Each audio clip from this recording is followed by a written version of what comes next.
How to update Microsoft Office, Outlook, Word, Excel, and PowerPoint.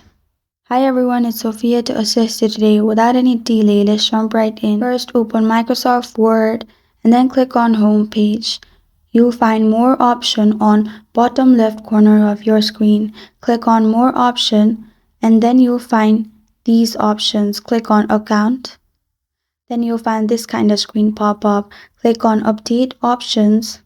With Microsoft 365 and Office updates, click on Update New and it's checking for updates and it is showing you're up to date. That means all my Microsoft Office 365 is updated till date. And that's how you update Microsoft Office, Outlook, Word, Excel, PowerPoint. Thank you for joining me today. If this video helps you out, please leave a like and subscribe for more. Got a question or want to suggest a topic, comment below. I'm Sophia signing off. Until next time.